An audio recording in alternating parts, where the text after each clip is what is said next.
इस deep dive में आपका स्वागत है। आज हम गोता लगा रहे हैं हरियाणा रजिस्ट्रेशन और रेगुलेशन ऑफ सोसाइटीज एक्ट 2012 के कुछ खास हिस्सों में।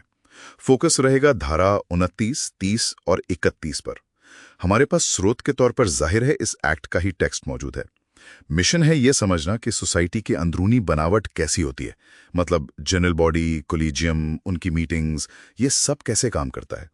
ये जानना मुझे लगता है काफी काम का हो सकता है, खासकर उनके लिए जो किसी सोसाइटी से जुड़े हैं या शायद सिर्फ ये जानने में दिलचस्पी रखते हैं कि संगठनों में फैसले होते कैसे हैं। तो चलिए शुरू करते हैं। सबसे पहले ये जनरल बॉडी, ये क्या होती है असल में? हाँ, तो देखिए, जनरल बॉडी मतलब सोसाइटी के सभी स्वीकृत सदस्य, हर वो सदस्य जिसे सोसाइटी ने विधिवत रूप से एडमिट किया है, वो इसका हिस्सा है। धारा 29(1) यही कहती है। ये समझिए कि सोसाइटी की सबसे बड़ी सभा है, सारे सदस्य इसमें आते हैं। अच्छा, और इसके काम करने के नियम, मतलब कैसे मीटिंग होगी, क्या पावर होगी, ये कौन तय करता है? एक्ट में लिखा है सब। देखिए, एक्ट एक ढांचा देता है, लेकिन जो बारीकियां हैं ना, वो सोसाइटी खुद तय करती है। धारा 29(2) कहती है कि सोसाइटी अपने उप नियमों यानी बायलॉज में ये सब लिखेगी कि जनरल बॉडी की संरचना कैसी हो, उसकी शक्तियां क्या हो, काम क्या करे, कितनी बार मिले, कोरम कितना हो, मीटिंग की कार्यवाही कैसे दर्ज हो, ये सब। ये उपनियम एक तरह से सोसाइटी का अपना रूल बुक या संविधान कह सकते हैं। आपने कोरम का जिक्र किया जी, वो कितना जरूरी है और कितना होता है? हाँ, कोरम बहुत जरूरी है। धारा 29(3) के हिसाब से मीटिंग वैलिड होने के लिए कम से कम 40% सदस्य, और ये वो सदस्य होने चाहिए जिन्हें वोट देने का अधिकार है और जो खुद मौजूद हों। 40%? हाँ, ये तो काफी ज्यादा लगता है। हाँ, ये ज्यादा लग सकता है, लेकिन इसका मकसद यही है कि फैसले ज्यादा लोगों की सहमति से हों। इसमें एक और बात है, कम से कम 4 सदस्य तो होने ही चाहिए, भले ही 40% 4 से कम बन रहा हो। अच्छा, हाँ, ये बहुमत सुनिश्चित करने के लिए, बिल्कुल, ताकि कुछ लोग मिलकर ही सब तय न कर लें। 29(4) इस बारे में एकदम साफ है। हर सदस्य का एक ही वोट होगा और वोट खुद आकर ही देना होगा। प्रॉक्सी वोटिंग अलाउड नहीं है। ठीक है, तो ये तो हुई जनरल बॉडी की बात। लेकिन तब क्या जब सोसाइटी बहुत बड़ी हो, जैसे मान लीजिए 300 से ज्यादा सदस्य हो जाएं? हाँ, ये एक प्रैक्टिकल प्रॉब्लम हो सकती है। तो इसके लिए एक्ट में प्रावधान है, धारा 31 में। अगर सदस्य 300 से ज्यादा हैं, तो सोसाइटी को या तो खुद को 2 या ज्यादा हिस्सों में बांटना होगा, या फिर अपनी मेंबरशिप को रिस्ट्रक्चर करना होगा। अगर ये नहीं करते तो उन्हें कोलिजियम बनाना जरूरी हो जाता है। कोलिजियम, ये क्या चीज है? कोलिजियम आप कह सकते हैं एक तरह की रिप्रेजेंटेटिव बॉडी है। इसमें कम से कम 21 और ज्यादा से ज्यादा 300 सदस्य होते हैं, जो जनरल बॉडी से चुने जाते हैं। बड़ी सोसाइटियों में इस कॉलेजियम को वही दर्जा और अधिकार मिलते हैं जो 300 सदस्यों तक वाली सोसाइटी में पूरी जनरल बॉडी को मिलते हैं। तो मतलब ये एक तरह की छोटी जनरल बॉडी होगी बड़ी सोसाइटी के लिए? बिल्कुल सही, यही मतलब है। और इसका कार्यकाल कितना होता है और मेन काम क्या है इसका? कार्यकाल धारा 30(2) के अनुसार 3 साल से ज्यादा नहीं हो सकता, और इसका सबसे अहम काम है सोसाइटी की गवर्निंग बॉडी का चुनाव करना। यानी पहले सदस्य कॉलेजियम को चुनते हैं, फिर कॉलेजियम आगे गवर्निंग बॉडी को चुनता है। अच्छा, तो ये एक तरह का इलेक्टोरल कॉलेज हो गया। हाँ, कह सकते हैं। और पारदर्शिता के लिए भी इसमें प्रावधान है।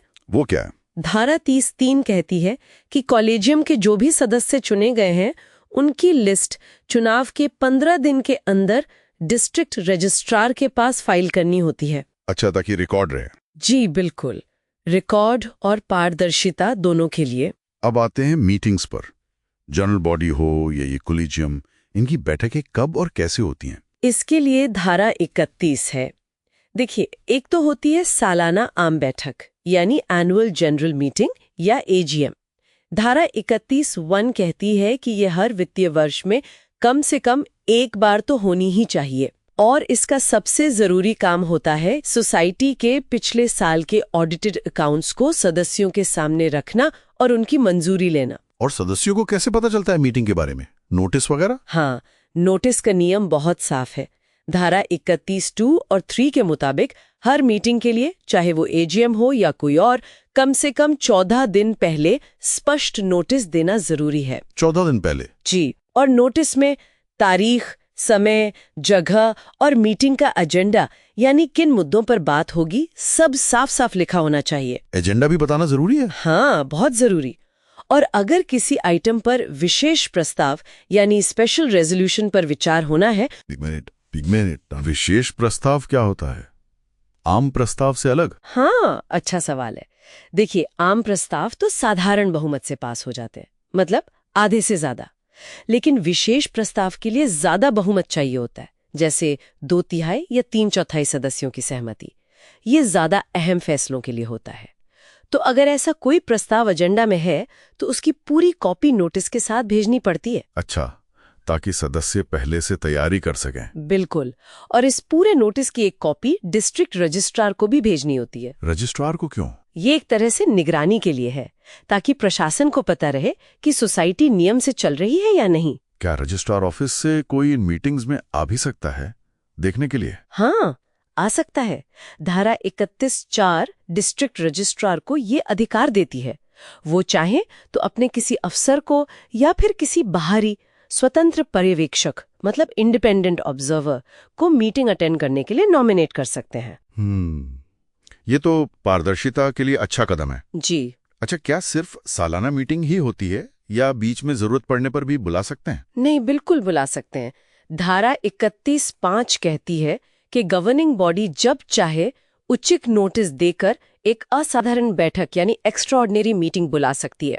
मान लीजिए कोई अर्जेंट मुद्दा आ गया जिस पे तुरंत फैसला लेना है।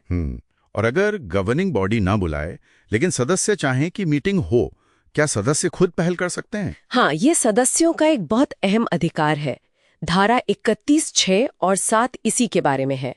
अगर जनरल बॉडी या कलीजियम के कम से कम 10% सदस्य, मतलब 110 सदस्य। 10%, ठीक है। हाँ, अगर वो लिखित में रिक्वेस्ट करें जिसमें मीटिंग बुलाने का कारण और एजेंडा साफ लिखा हो, तो गवर्निंग बॉडी को वो रिक्वेस्ट मिलने के 45 दिनों के अंदर ऐसी एक्स्ट्राऑर्डिनरी मीटिंग बुलानी ही होगी। 45 दिन के अंदर? जी।